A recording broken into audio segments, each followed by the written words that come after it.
திருப்பரங்குன்றம் பிரச்சனையை சங் பரிவார் அமைப்புகள் மத வழிபாட்டை அரசியலாக தமிழ்நாட்டில் மாற்றி வருகிறார்கள். திருப்பரங்குன்றம் கோயில் மரபு, பழக்கம், வழக்கம், ஆகம முறைப்படி கருவறைக்கு நேர் மேலே இருக்கக்கூடிய உச்சிப்பிள்ளையார் கோயில் தீபத்தூணில் கார்த்திகை தீபம் முறையாக ஏற்றப்பட்டு கார்த்திகை திருவிழாவும் அமைதியான முறையில் திருப்பரங்குன்றத்தில் நடந்து முடிந்துவிட்டது. இப்ப பிரச்சனை கலப்பது யாருன்னா பிஜேபி, ஆர்எஸ்எஸ், சங் பரிவார் அமைப்பை சேர்ந்தவங்க தான். கோயில் மரபுக்கு மாறாக, கோயில் வழக்கத்துக்கு மாறாக பின்னாடி ஏரியாவில் கருவறைக்கு சம்பந்தம் இல்லாத மலையின் பின்பகுதியில் தர்கா பக்கத்தில் அங்க இருக்கக்கூடிய ஒரு சர்வே கல், அதை தியோடலைட் ஸ்டோன் என்று சொல்வார்கள். அந்த தியோடலைட் ஸ்டோன்னா அது மலைப்பகுதி இல்லை, ஹில் ஏரியா சர்வே பண்ற போது அங்கு அளவுகளை குறித்து இடத்தை மார்க் பண்றதுக்கு பயன்படுத்துகிற கல்லுக்கு பேர் தான் தியோடலைட் ஸ்டோன் அல்லது பவுண்டரி மார்க்கர். வெள்ளையர்கள் காலத்தில் இந்தியா முழுவதும் மலைகளை ஆய்வு செய்த வெள்ளையர்கள் மேற்கு தொடர்ச்சி மலை முழுவதும் பல்வேறு இடங்களில் திருப்பரங்குன்றம் மலை உட்பட இந்த தியோடலைட் ஸ்டோன் என்ற சர்வே கல்லை ஊண்டியிருக்கிறாங்க. அந்த ஸ்டோன் 250 சென்டிமீட்டர் வரை உயரம் இருக்கும். இது நெட்ல கூட பார்த்தா எல்லாருக்கும் தெரியும். பழைய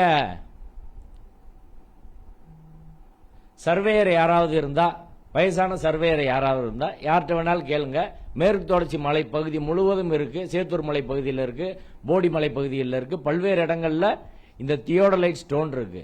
அந்த சர்வே கல்ல மலைக்கு பின்னாடி ஆகமத்துக்கு புறம்பாக, கோயில் வழக்கத்துக்கு புறம்பாக தீபம் ஏத்தணும். கார்த்திகை முடிஞ்ச பிறகும் கார்த்திகை மீறினாலும் பரவாயில்ல, தீபம் ஏத்தணும்னு சொல்றாங்க. இப்படி எங்கேயாவது செய்ய முடியுமான்னு சொல்லுங்க. இதை பக்தர்கள் ஏத்துக்குருவாங்களா? பிஜேபி கோரிக்கையை, ஆர்எஸ்எஸ் கோரிக்கையை, இந்து முன்னணியின் கோரிக்கையை தமிழ்நாடு அரசும் இந்து சமய அறநிலையத்துறையும் கோயில் நிர்வாகம் செய்தால் மற்ற பக்தர்கள் கொந்தளிப்பாங்களா, மாட்டாங்களா? இது எப்படிங்க நீங்க பண்றீங்கன்னு. இன்னொரு விஷயம், பிஜேபி தொடர்ச்சியா சொல்லுது, கோயில்ல அர்ச்சகர்களாக குறிப்பா பிறப்பால் பார்ப்பனர்களை மட்டும்தான் நியமிக்கணும். அது அப்படி வேற யாராவது நியமிச்சால் அது இந்து மதத்துக்கு எதிரானது. திமுக அரசு அதை செய்து இது ஆகமத்துக்கு முரணானது, கோயில் மரபுக்கு மாறா செய்யறாங்க அப்படின்னு சொல்றீங்க. இதான உங்க வாதம்? இப்ப திருப்பரங்குன்றம் கோயில்ல வழக்கமாக தீபம் ஏற்றுவது அந்த கோயில் உள்ள பட்டர் தான் தீபம் ஏற்றுறாரு. இப்ப நீதிபதி என்ன சொல்றாரு? கோயில் வழக்கத்தை மாறி ராம ரவிக்குமார் ஏத்த சொல்றாரு.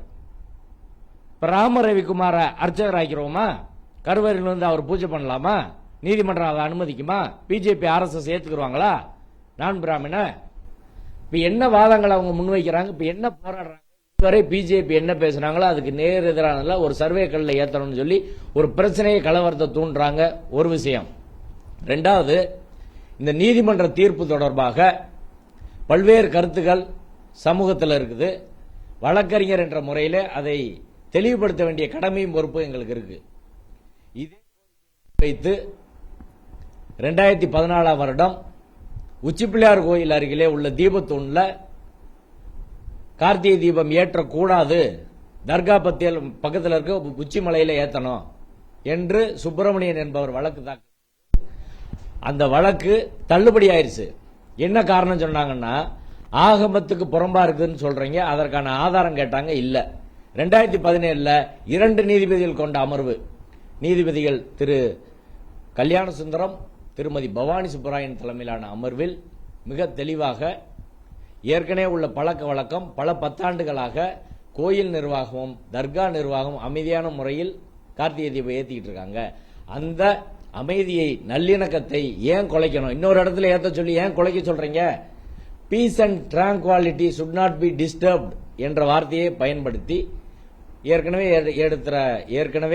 ஏற்றுகின்ற உச்சிப்பிள்ளையார் கோயிலில் தீபம் ஏற்றலாம், அதுதான் ஆகம முறைப்படி சரியானன்னு சொல்லி 2 நீதிபதிகள் தீர்ப்பு கொடுத்துட்டாங்க. 2 நீதிபதிகள் தீர்ப்பு கொடுத்த பிறகு ஒரு நீதிபதியா இருக்கக்கூடிய திரு ஜி.ஆர். சாமிநாதன் அவர்கள் அதற்கு தீர்ப்பு கொடுக்க முடியுமா அப்படின்றத இன்னைக்கு சட்ட ரீதியா மிகப்பெரிய பிரச்சனை. இந்த பிரச்சனையை மக்கள் புரிந்து கொள்ள வேண்டும். சங் பரிவார அமைப்பின் அரசியலை புரிந்து கொள்ள வேண்டும். இங்க ராம ரவிக்குமார் தான் போக சொல்லியிருக்காங்க. நயினா நாகேந்திரா அங்க எதுக்கு போறாரு? மற்றவங்க அங்க எதுக்கு போறாங்க? ராம சீனிவாசன் எதுக்கு போறாங்க?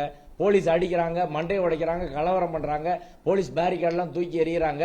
திருப்பரங்குன்றத்தில் அமைதியே சீர்குலைந்து கொண்டு இருக்கிறது. எனவே தமிழக மக்கள் இதை பார்த்து கொண்டு இருக்கிறார்கள்.